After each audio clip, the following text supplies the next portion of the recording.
So, are you currently using your stock drill press table? You know, the one that's small, round, and metal. Or maybe you do have a wood one and it's just not big enough to offer enough support. Or maybe you don't have any dust collection. Well, in this video, I'm going to show you how I designed and built one to solve those issues, and that is packed with many other great features. How are y'all doing? My name's John, and this is LTD Woodworks. So here's a quick look at my current table. As you can see, it's relatively small. It's about the same size as the metal base underneath it.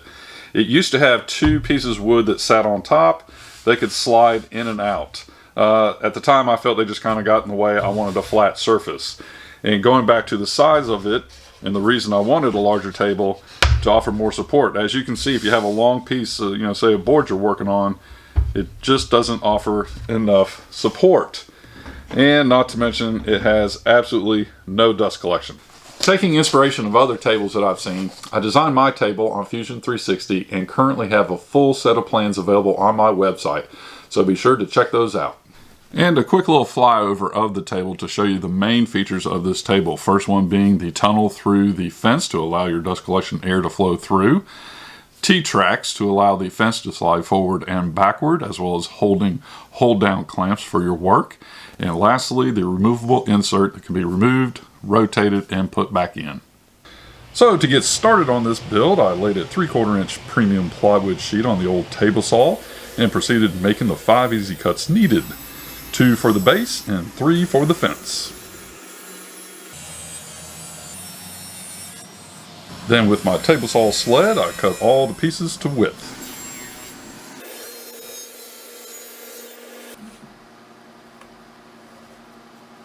Now it's time to lay out what will be the hole for the removable insert.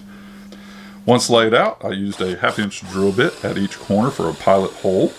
Then my jigsaw made quick work of removing the waste while staying as close to the lines as I could.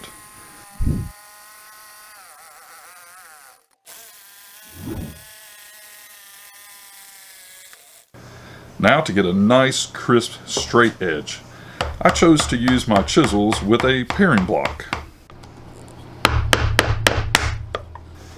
This took some time, but man did they come out great.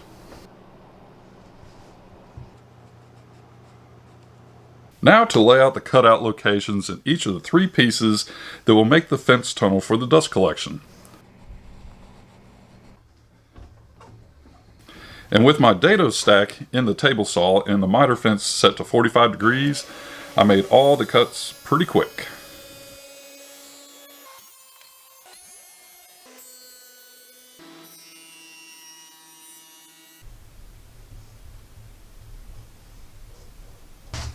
And since I had the dado stack already in the saw, I went ahead and cut out the dados for the T-Tracts as well. I didn't spend the time to set the dado stack to the correct width. Instead, I chose just to make 2 quick passes, moving the fence just a smidge for this second pass.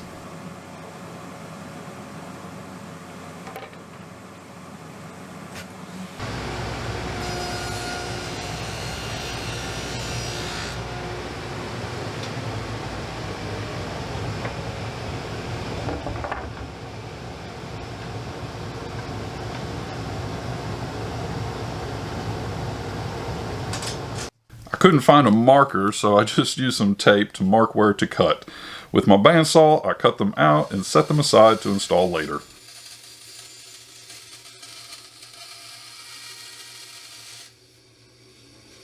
Now we can start assembling everything. First, a whole lot of glue is spread in between the table pieces, being sure not to apply any where the insert goes.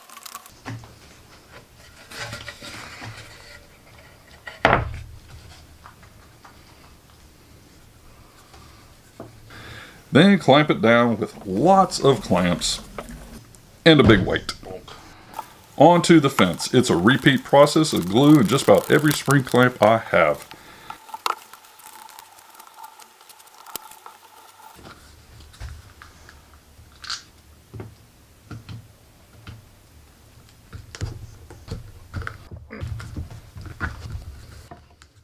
Whoa, don't drop it. Now after everything had dried, I went to my table saw and cleaned up all the edges nice and smooth.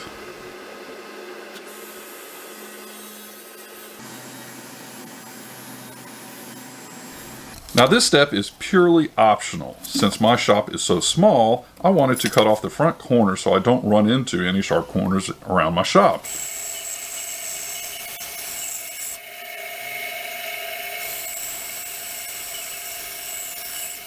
And the top corners on the fence, well, that's just purely decorational.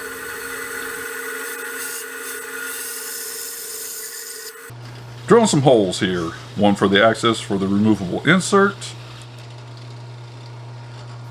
and two in the fence for the T-bolts to go through.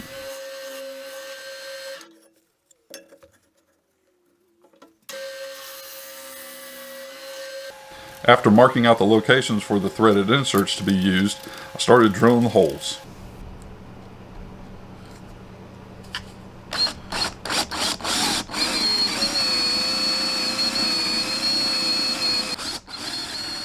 Can y'all see what's happening here on the second hole?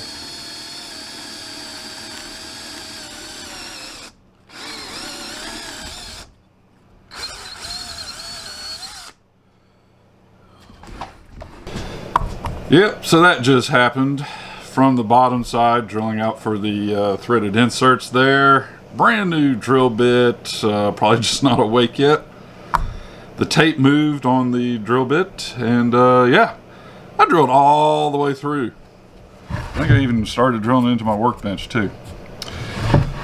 Oh, lovely mistakes.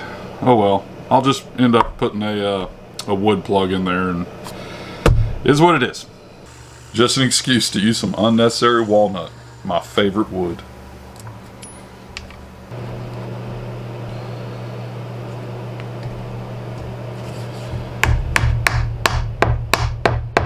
Okay, now that that's repaired, back to the inserts.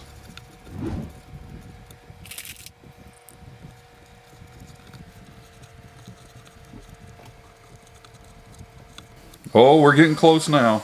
Everything got a quick sanding using some 200 grit sandpaper. I didn't realize I hadn't made the insert yet. Luckily, it's an easy process of making a couple cuts on the table saw for a perfect square. Yes, I did start a little large and then just kind of worked my way down till it fit just right. And only because I have a ton of it laying around because I make a ton of cutting boards, I decided to use mineral oil. It's a nice easy process of just rubbing it in and then rubbing off the excess on all the surfaces.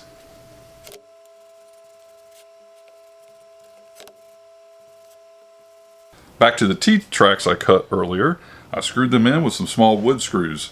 Nice and easy.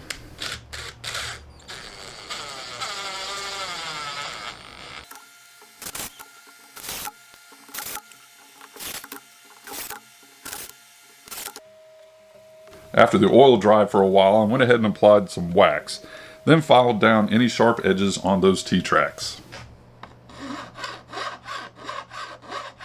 For the dust collection port, a small modification has to be made, which is cutting off part of the flange on what would be the top and bottom so it sits nice and flush with the back of the fence. Then with a little CA glue, a little accelerator, pre-drilling, and screwing them in place, this port is ready to go. To attach the fence, all we have to do is slide the T-bolts into the T-Tracts, lower the fence onto those bolts, and thread on these star knobs.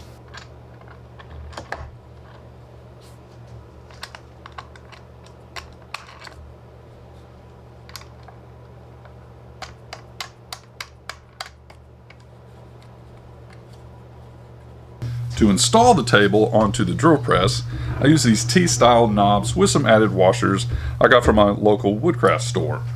They only had a couple of them, so I will have to pick some up later on, but for now, it holds on just fine. Now that the table is installed, it's time to do a little testing. First of all, to make sure that the clearance is okay for the adjustment handle on the drill press itself. For mine, I already knew this ahead of time that it wouldn't be an issue. For other tables, it may have a larger handle. For those, you will just have to use some spacers in between the metal table of your drill press and this new wood table to raise it up. That will allow clearance for the handle. If it's really large, you could even build a small, shelf box in between the metal base and the new wood table, and that will really allow for some extra clearance.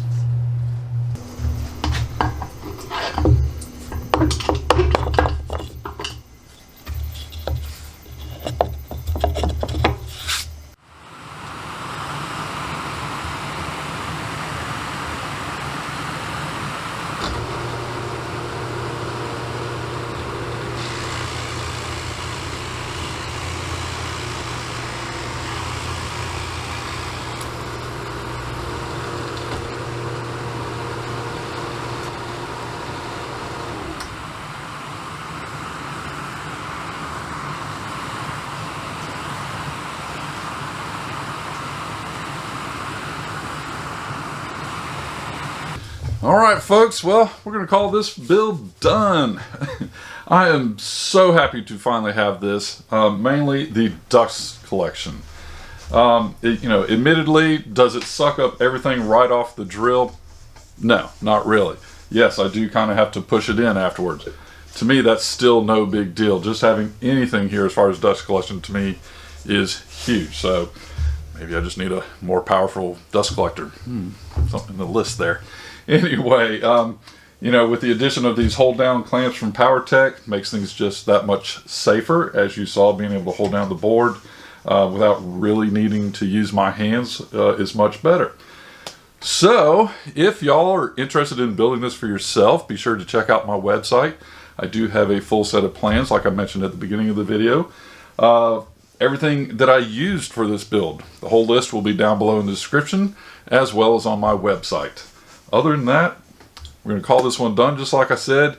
And one last thing, absolutely free way for y'all to support me. Hit that little like button down below. It really does help. We'll catch y'all in the next video. Thank you very much. Bye-bye.